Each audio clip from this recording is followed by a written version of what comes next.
The widely discussed topic in recent times, that is since yesterday, is the tariffs, the reciprocal tariff, which US has recently introduced. I mean, a couple of days before, by the President of US, Donald Trump, for each of the country-specific tariff. If you look at the custom tariff as such, generally across countries, it is based on a product. Suppose, for example, if India wants to import a specific product, say, for example, mobile phones, then it will attract a specific tariff. Maybe I'm just giving an arbitrary value, probably about 20% of the cost of the mobile phone. Whereas if it is a component, then the tariff will be slightly less so that to promote the manufacturing. And generally it is not based on the country of import. It doesn't matter where the product comes from, whether it comes from China, whether it comes from US, or whether it comes from a even if it is Bangladesh, Pakistan, or wherever it is, the tariff is generally the same, 20% or 10%, depending on the product.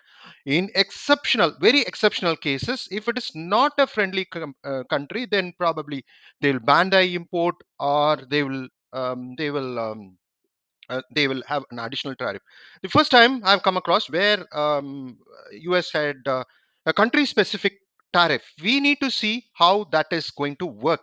So that is totally different from what was generally done by countries, because that was based on product. Here we see a totally a different option is based on the countries. And if you look at India as such, yes, for example, India is okay. It's at 26%. There are other Asian countries like Thailand has a higher percentage, 36, and Thailand, Vietnam are all competitors to India in most of the sectors. They are the competitors to India in exports. So they are at a higher tariff for if the product is going to get imported into US. So Vietnam 46%, Indonesia 32, uh, comparatively equal to India, 6% higher. Cambodia is 49, and then South Africa is 30%, and then we have Bangladesh 37. Textile, in textile sector, Bangladesh competes with India, so they have a higher percentage of 37. So it's going to be an interesting proposition, like how whether US can really benefits, but there are other parameters through which we need to see all this final pricing to the customer happens. So let's do that with an example as well. Let's take the example of the mobile phones.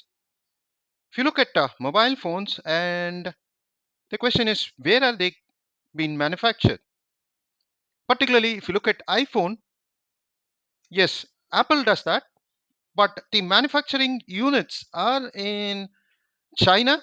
But post COVID, they have, they have shifted their base to India as well.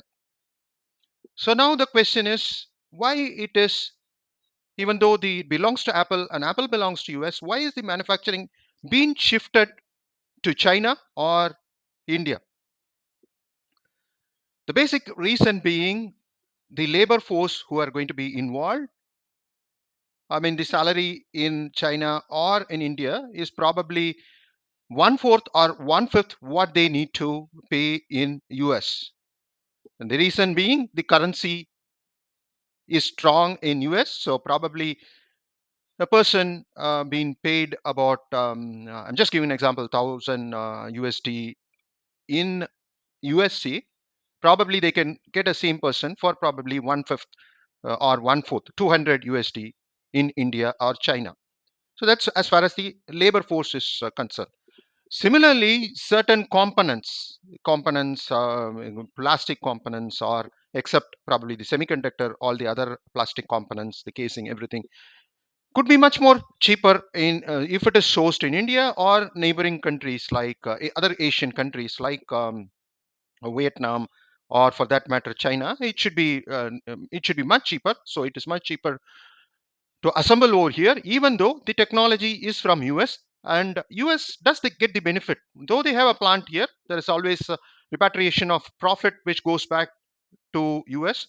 So the US, the company Apple gets, it gets the profit out of that. It's just not just the mobile phones alone. Even in other kind of sectors, be it education or any kind of a food franchisee, even McDonald's, they get the royalty feedback or franchisee feedback to the country in which they are based. McDonald's or KFC, they get the royalty over there, and the labor force being cheaper, it makes sense to make it over here. Of course, food industry is totally different, but manufacturing, any kind of manufacturing activity is totally different. You can manufacture in any country and then export it back. So the next question is, why is that now it has become this kind of manufacturing activity going elsewhere and not in US? If you go back to 1980s or 70s, if you can look at the conversion rate, it was 3 INR was $1.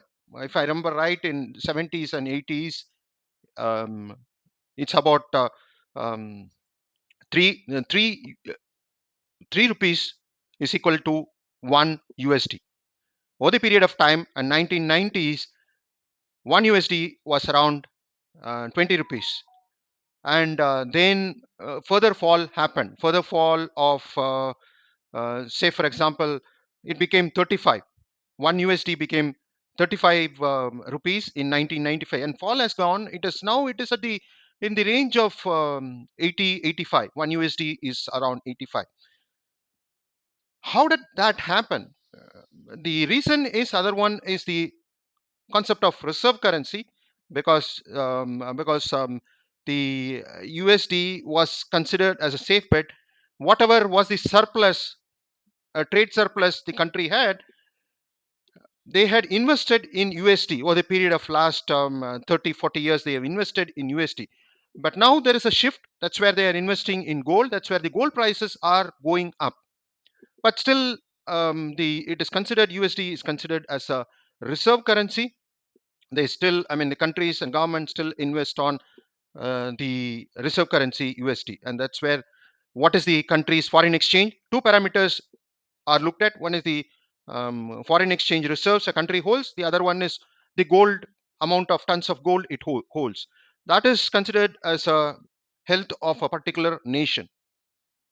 So, having said that, that's where the challenge primarily lies.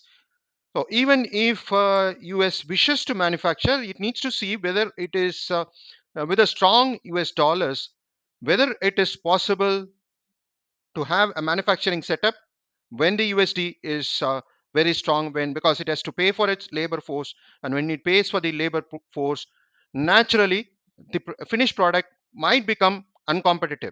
Even if this is even if there is going to be tariffs, additional tariffs, probably in spite of having the tariffs of 20%, 20%, 30%, if they are going to import from an X country with 30% tariff, it could still benefit the end customer, because in spite of having that additional tariff, the product would be cheaper when compared to manufactured in US, because of that higher exchange rate.